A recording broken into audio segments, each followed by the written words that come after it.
Assalamualaikum warahmatullahi wabarakatuh. Perkenalkan, nama saya Aulia Ramadanti, NIM A1C3-18018, Pendidikan Fisika Reguler A 2018. Di sini saya akan melakukan presentasi dalam mata kuliah telaah kurikulum fisika SMA dengan materi yaitu analisis kedalaman, keluasan penyajian, dan contoh penerapan dalam hukum Newton. Langsung saja kita mulai. Tujuan pembelajaran sendiri adalah mahasiswa mampu mendeskripsikan kedalaman, keluasan, urutan penyajian, dan contoh penerapan hukum Newton dalam kehidupan sehari-hari. Lalu, ruang lingkup materi fisika SMA merupakan kerja ilmiah dan keselamatan kerja, terintegrasi dengan seluruh materi, mekanika, termodinamika, gelombang optik, listrik dan magnet, fisika modern, dan sains, lingkungan, teknologi, dan masyarakat. Untuk kelas 10 sendiri, materinya yaitu hakikat fisika dan prosedur ilmiah, pengukuran, gerak lurus, parabola dan melingkar, hukum-hukum Newton, usaha atau kerja dan energi momentum, impuls dan tumbukan, dan yang terakhir yaitu gerak harmonis.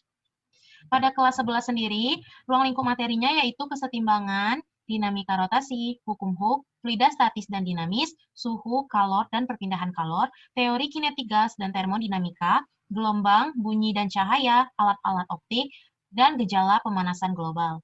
Untuk kelas 12 sendiri, yaitu listrik statis dan dinamis, medan magnet dan induksi elektromagnetik, arus bolak-balik, radiasi elektromagnetik, teori relativitas, fenomena kuantum, inti atom, dan teknologi digital.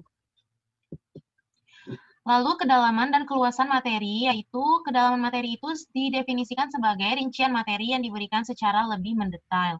Untuk keluasan sendiri, ruang lingkup atau cakupan materi yang dibebankan pada KD atau kompetensi dasar dan jenjang tertentu. Nah, untuk kedalaman dan keluasan materi hukum Newton di SMA sendiri, kalau menurut KD, yaitu menganalisis interaksi gaya serta hubungan antar gaya, massa, dan gerakan benda pada gerak lurus.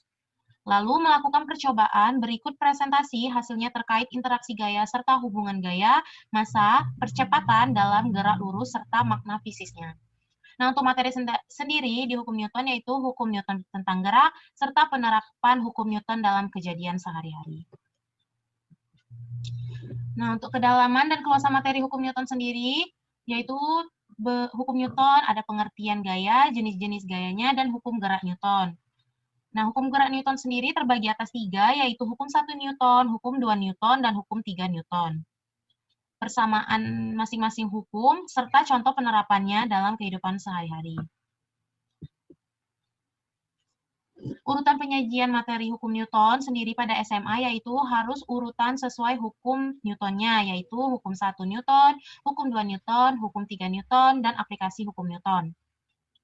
Sebelumnya, guru wajib memberi pengertian tentang gaya dan apa hubungannya terhadap hukum Newton tentang gerak. Baru kita masuk dalam hukum 1 Newton, hukum 2 Newton, dan hukum 3 Newton. Lalu aplikasi dari hukum-hukum itu sendiri dan dinamika gerak melingkar beraturan. Nah, langsung saja kita masuk pada hukum 1 Newton. Hukum 1 Newton sendiri berbunyi, yaitu setiap benda akan mempertahankan keadaan diam atau bergerak lurus beraturan, kecuali ada gaya yang bekerja untuk mengubahnya. Nah, untuk persamaannya sendiri yaitu del sigma F sama dengan 0. Nah, untuk contoh dalam penerapannya yaitu seperti mobil yang awalnya diam, akan terus diam, dan mobil yang bergerak akan terus bergerak. Namun untuk hukum ini, untuk sigma F sama dengan 0, itu untuk benda diam atau bergerak dalam gerak lurus beraturan. Selanjutnya, hukum 2 Newton. Bunyi hukum 2 Newton sendiri adalah percepatan yang dihasilkan oleh resultan gaya yang bekerja pada suatu benda berbanding lurus dengan resultan gayanya, searah dengan gaya, dan berbanding terbalik dengan massa benda. Nah, sini percepatan sendiri kita bisa tulis A, sama dengan sigma F per M. F sendiri berarti gaya dan M berarti massa, maka sigma F sama dengan massa dikali percepatan. Contohnya adalah seperti orang yang sedang mendorong mobil. Selanjutnya, hukum 3 Newton. Hukum 3 Newton sendiri berbunyi, untuk setiap aksi selalu ada reaksi yang sama besar dan berlawanan arah, atau gaya dari dua benda pada satu sama lain selalu sama besar dan berlawanan arah. Di sini sudah ada bentuk pengaplikasian dari hukum 3 Newton sendiri, yaitu dengan persamaan F aksi sama dengan min negatif F reaksi. Nah, di sini ada gambar contoh di mana ada seorang wanita yang sedang duduk di kursi. Wanita tersebut memberikan gaya aksi dan kursi memberikan gaya reaksi. Contoh lainnya yaitu seperti seseorang yang sedang mendorong tembok. Nah, itu ada gaya aksi yang diberikan oleh seorang pemuda tadi yang mendorong tembok dan gaya reaksi yang berasal dari tembok. Nah, untuk persamaan hukum 3 Newton ini bisa berhubungan dengan gaya gesek, berat, dan sejenisnya. Nah, di sini ada rumus-rumus untuk gaya gesek, seperti Fg sama dengan mu dikali N, lalu untuk berat adalah W sama dengan M dikali G, dan sejenis seperti S sama dengan Rho dikali G, atau S sama dengan W per V. Nah, lalu untuk masuk ke aplikasinya, aplikasi dalam kehidupan sehari-hari, dalam hukum Newton sendiri itu biasanya ada gerak benda pada bidang datar. Yang pertama, ada gerak benda pada bidang datar. Penerapan hukum Newton pada gerak benda di bidang datar sering kita lihat dalam kehidupan sehari-hari. Misalnya ketika mendorong meja, anak yang menarik mobil-mobilan, dan mesin kereta api yang menarik gerbong.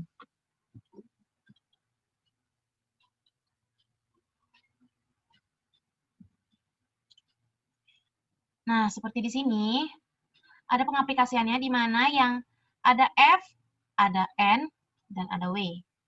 Dengan persamaan sigma F Y sama dengan N dikurang W. W sendiri itu gaya berat, dan seperti sebelumnya tadi, F itu merupakan gaya. N juga termasuk gaya. Nah, untuk sigma Fx sama dengan F, yaitu rumus termasuk ke dalam hukum Newton kedua, di mana massa dikali percepatan. Kemudian ada pengaplikasian pada gerak benda di bidang miring. Gerak benda pada bidang miring yang licin hampir sama seperti gerak pada bidang datar, hanya saja benda yang bergerak pada bidang tersebut dibuat dengan kemiringan sudut tertentu.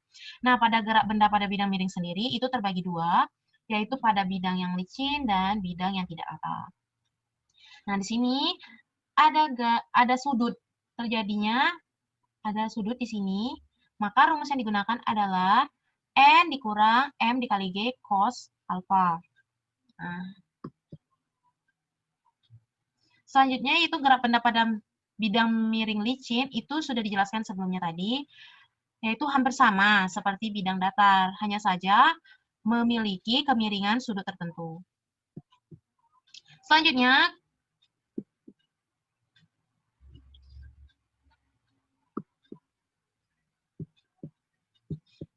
kita akan membahas gaya-gaya yang bekerja pada benda yang bergerak pada bidang miring yang bidangnya licin. Nah, yang pertama yaitu ada gaya normal yang bekerja di situ, di mana N sama dengan mg massa dikali gravitasi cos theta. Lalu ada gaya berat, yaitu W sama dengan massa dikali gravitasi, diuraikan menjadi dua komponen, menjadi bidang X dan Y. Nah, untuk Fx sendiri, rumusnya yaitu massa dikali G gravitasi atau bersamaan gravitasi sin theta, dan untuk Y sendiri, massa dikali gravitasi cos theta. Nah, untuk X itu bidangnya yang ini, yang miring, dan untuk Y sendiri yang bidangnya tegak.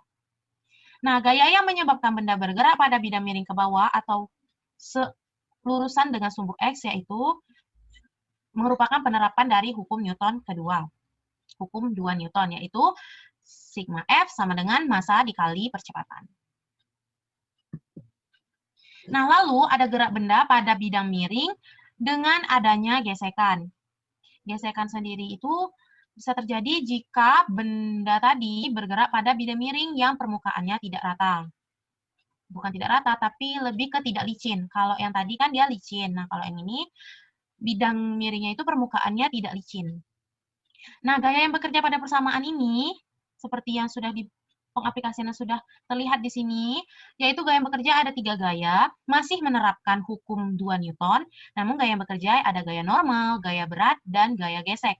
Nah, untuk gaya gesek sendiri, yaitu menggunakan mu atau koefisien kinetik, yaitu mu k dikali N. N sendiri adalah gaya normal. Dimasukkan ke dalam persamaan, disubstitusi sehingga menghasilkan sebuah persamaan di mana Fk atau gaya gesekan sama dengan mu k dikali massa dikali persamaan gravitasi cos theta.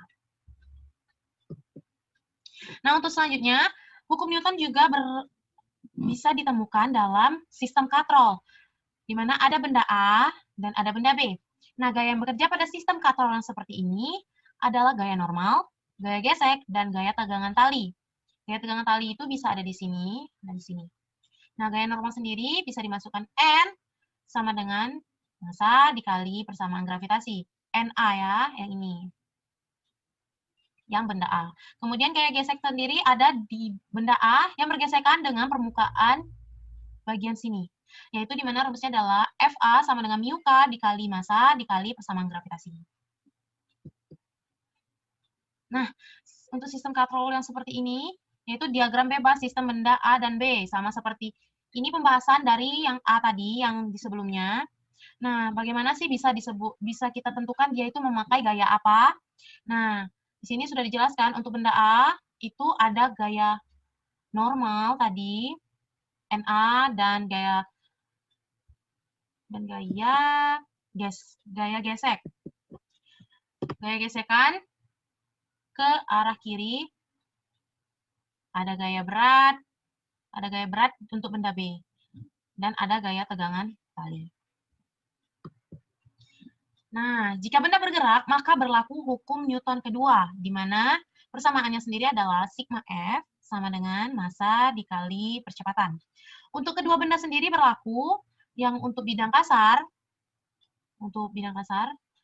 yaitu A sama dengan massa benda yang B dikurang mu K dikali massa benda A, dibagi massa A ditambah massa B dikali dengan percepatan gravitasi. Untuk bidang yang licin, maksudnya adalah permukaan di mana benda A tadi bergerak. Nah, untuk permukaan yang licin, itu menggunakan persamaan A sama dengan A ini percepatan, A sama dengan massa B, massa benda B, dibagi massa benda A ditambah massa benda B dikali oleh percepatan gravitasi. Nah, sekian presentasi dari saya. Mohon maaf jika ada kekurangan. Wabillahi taufiq wal hidayah. Wassalamualaikum warahmatullahi wabarakatuh.